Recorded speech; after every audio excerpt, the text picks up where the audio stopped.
This is the first photo shoot I did this year with pretty much an all-black staff. I never saw that before.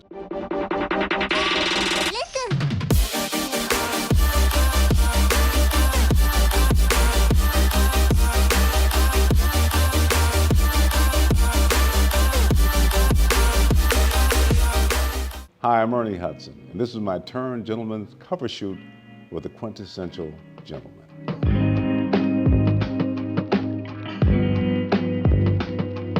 I just love telling stories, love being a part of, I think as a society, as a species, we live our stories, you know, we learn from them, we're inspired by them, and I love being a storyteller. As long as they're great stories, I love just being a part of it.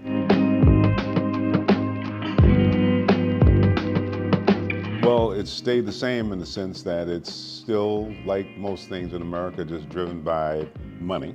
No matter what they say is the moral reasons for doing things, it's really at the bottom of it is money. But the industry has changed just in terms of diversity and stories.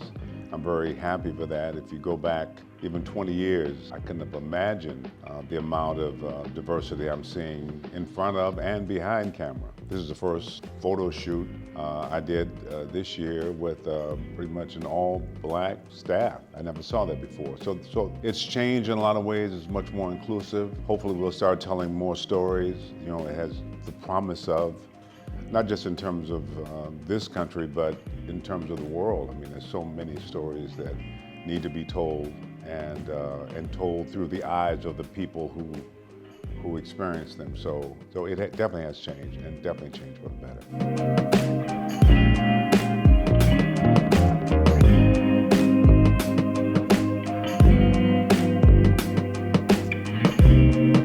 Yeah, I think it's very important that we show our humanity in our stories. And unfortunately, whenever in the past there have been stories about heroes or people, you know, the humanity is shown in mostly Caucasian, you know, white characters. And when it comes to a lot of the black stories, they seem to be lacking humanity, not just in terms of how we approach the world, but how we treat each other. And of course, those of us who live in those communities, you know, those aren't the only stories, and not necessarily the most truth, but that's what people see, and that's what people believe, and that's what the world sees of us, and that's what they believe. And I'm hoping that as we begin to tell our own stories, and as we begin to realize that we can be successful without imitating what, quote unquote, they do to us, the world will begin, and we will begin to see ourselves as just as more human, just as full human beings, and not being interpreted by someone else. You know, I don't need anyone else to tell me another story about a period in our history that isn't from our culture.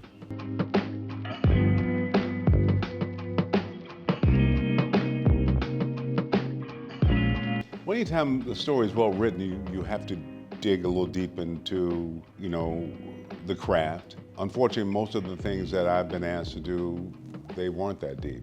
And, you know, you don't want to go too deep into it because there's no story to support that. But if there's any genre, I don't like telling ugly stories. I don't like watching movies with ugly, and I don't say ugly, I'm not talking physically, I just mean mean, nasty people. I've played a few, and that requires a lot more because I really have to dig into what motivates a person to make choices. So that's a little bit harder. You know, I think I love just telling stories about life and relationships and families, and those seem a little bit easier. But when you go into some really dark place, honestly, I think I'd have a hard time doing it, but definitely it would require a lot more of me.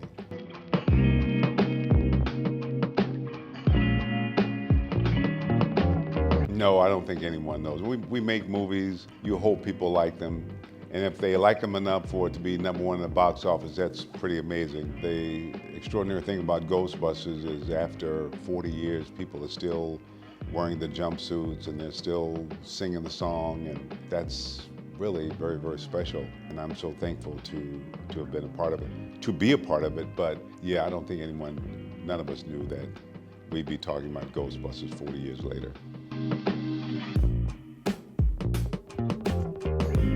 Well, Winston has been a part of my life for the past 40 years. That's more than half my life. And for 40 years, I've been on the street and somebody will yell out, "Hey, Ernie, who are you going to call?" I mean, it's kind of a part of who I am, and I'm so thankful to be a part of the franchise. And I love the fact that in the franchise, the studio has chosen to take the character Winston from a guy who was just out looking for a job to allowing him to grow. Now he's been very successful. Now he owns the Ghostbusters enterprise, and he's researching and creating ways to take it forward.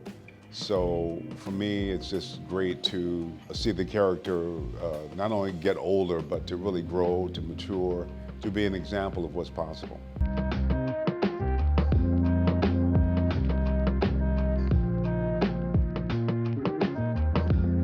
It's always great to be acknowledged. I mean, we do the work, and there's no guarantee. You don't take a job thinking, "Oh, I'm going to get an Academy Award nomination." You do your best work, and if someone recognizes it, it's wonderful. The fact that they're recognizing it, it tells the rest of the world that it has value, and people will hopefully look at the work a little bit differently. I don't put a lot of stock in awards since I don't have a whole shelf full of awards. But, so I don't measure my quality as an actor based on what awards I've won, but they have their place. For me, it's nice to have a reason to dress up, but in terms of it being anything more than that, but it has its place.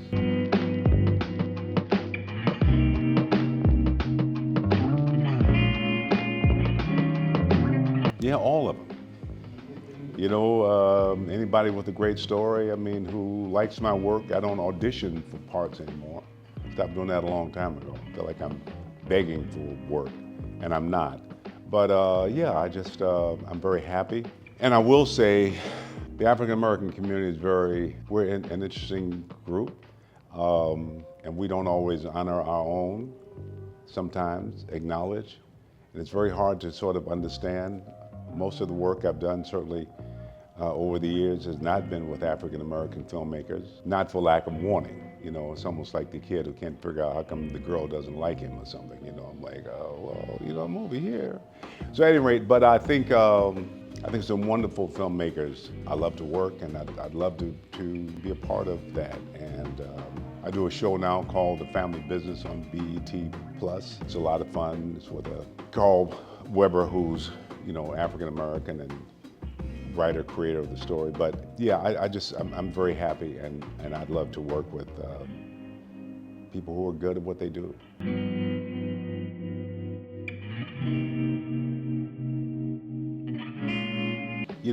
When I was a kid, I was told to trust in God. A lot of times, you grow up in church the way I did, and you think that's just something that people say. And I don't know how you interpret God, because everybody has their own sort of understanding of that. But I do think you have to trust the universe. I do think that we're called to do certain things, and we know how to, that we can be guided to where we need to be if we can trust that. Unfortunately, we think we have to be so smart that we can figure it out, and we can't. Or we have to be so charming that we have to convince someone else to do something for us, and they won't. So I think just learning to trust yourself and be able to quiet yourself long enough to hear how you're being guided, and trust that, because that will never fail. It's never failed me. Quintessential gentleman is, in my mind, a man who lives a good life. Just have a good life. Just be cool with people. Black men need to define themselves, trust themselves. But you be the one who defines who you are and what you are. I don't think it's up to women to do that. I don't think it's up to society to do that. I think it's up to us to say, this is who I am, and let me live my best life according to my definition and on my terms.